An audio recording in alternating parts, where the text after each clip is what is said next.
Guys, it is now day 3 of the firewood shed build, and let me kind of just show you the progress here, what we've got. Our first day, we went through, lined out all of our strings and set them up to get our corners and our elevations. And then yesterday was a matter of digging all the post holes and then putting concrete in them. And I just dumped a bag of the Quickcrete into each hole, and they pretty much, when the Amish came out and built my barn, they actually took the concrete, they just poured in the dry bag of concrete mix, and they didn't put any water in it or anything. They said the ground moisture would actually set that up. And so I thought, well, I was going to try that, but then I don't know, they built my barn out of it, and it's still standing, and it doesn't seem like it moved anywhere. So, but anyways, I kind of got a little worried about it, and I thought that it might take it some time to start setting up. So I went ahead and just poured some water down in it and just let it soak in there, and then poured a little bit more. Kind of got it soaking in there good, so that so it would set up at least part of it anyways. And you see my stove kicked on. Let me move around to the other side here. But the I just loaded my stove up with new wood, and the fan and everything kicked on, so now it's trying to burn and heat up the water. So anyways, so we got all the posts and stuff set, and now it's just a matter, I need to cut them off and get them all to the correct height to make my roof level on top, of course. But like I say, the string on the bottom is a representation of the floor line. If we were actually building this with a floor, then we would have our string as the height of our floor. So as you can see, as it goes towards the other end, it's pretty much ground level down there on that end, on the far end. And then down here, we've got 1.5 feet probably between the string and the ground. So what I'll do is fill this in either with a little bit of dirt and then put some gravel over top of it and bring it up to that string line. And also I'll measure from the string up to the top of the post in order to get my roof height that I need. So that string will work as the basis in order to get my total height, or my 8-foot ceiling height on the front and 6 feet on the back. But that string will be what I measure from up the post, not from the ground, because if you measure from the ground, your roof is going to slope with your ground, and you definitely don't want that. So measure from the string up to the post. If you need 8 feet, you would mark it 8 feet on the post and then cut it off, and that's going to be your 8-foot height for your rafters to be at. So we'll get started on that this morning and see if we can't get this thing finished up.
So we got all the tops cut off, and they are all, actually the fronts are 7 feet tall, not 8.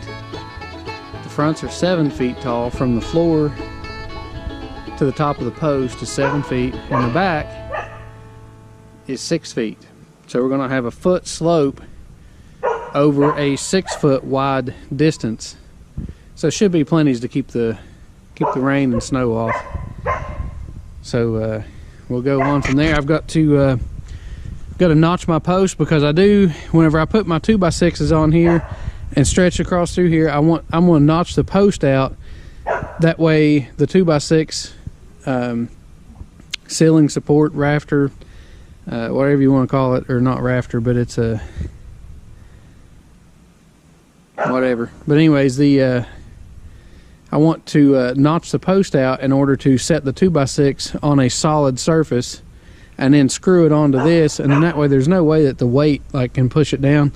You could probably just put the 2x6s on here and put, you know, nice big long screws into them, but I don't really want to do that. I'd rather it be nice and solid, so you never know when a screw might let go.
Battery change.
All right, so progress. We are, you can see, I've got some side slats on, and so I've got all my poles cut, and I've got my headers on there for my rafters to rest against, and we're putting these side slats on, and then, of course, they're going to continue on. They're going to wrap all the way around the back and then the other side, and all that is just going to keep, you know, firewood from falling out.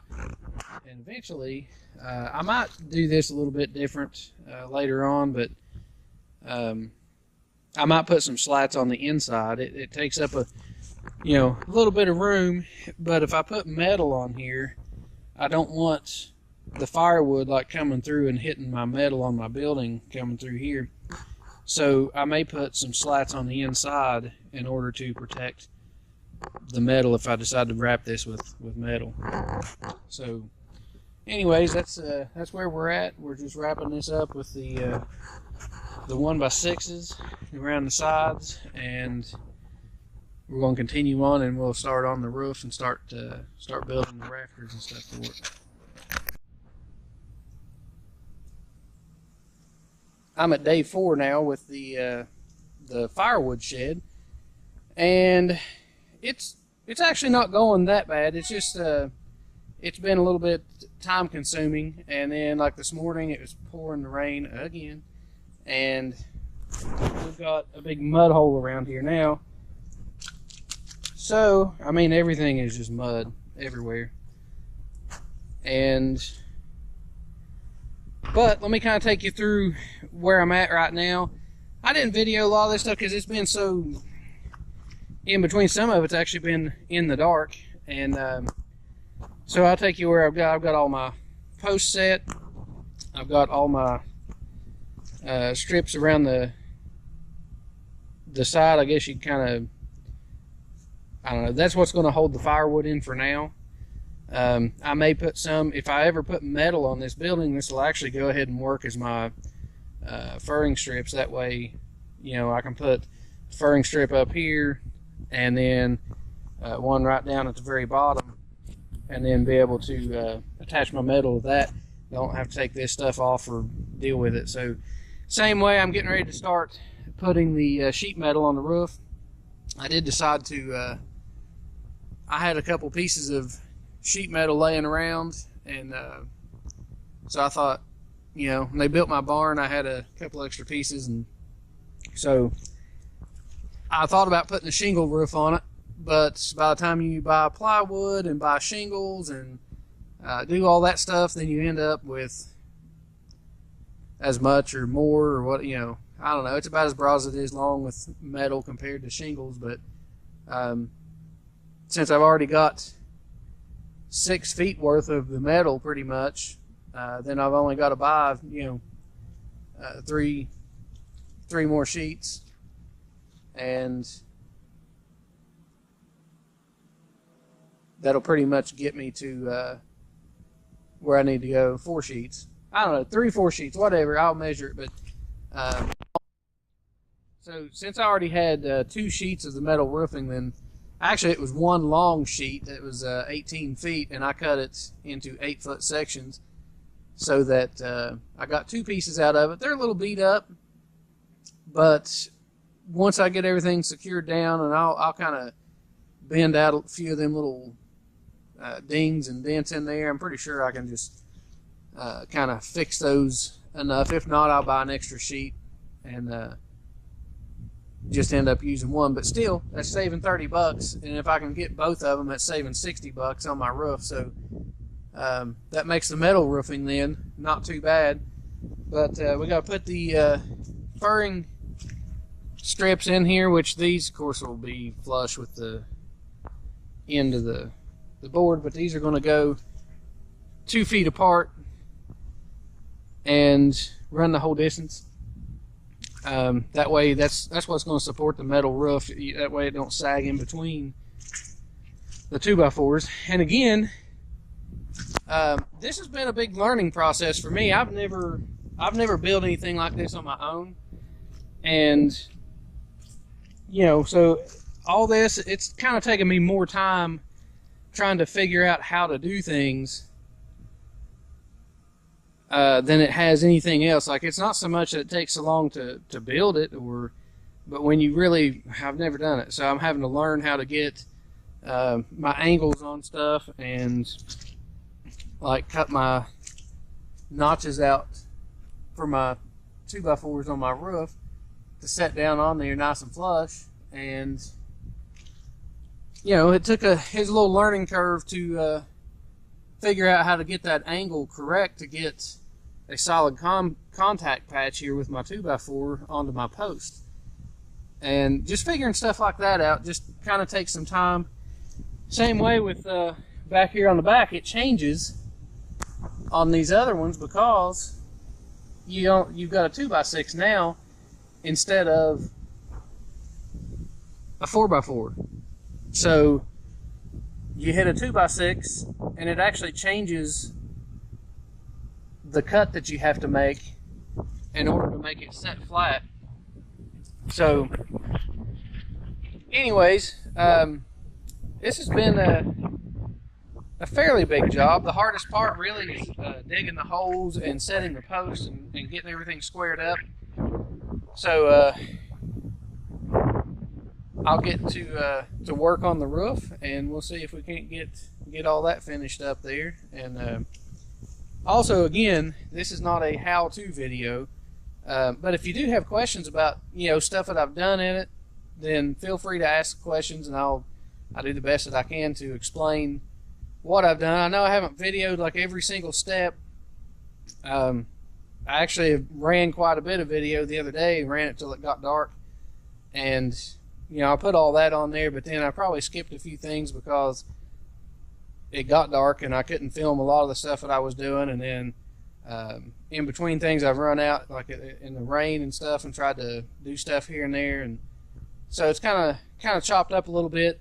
But if there's any questions pertaining to what's going on, then feel free to send me a message and contact me.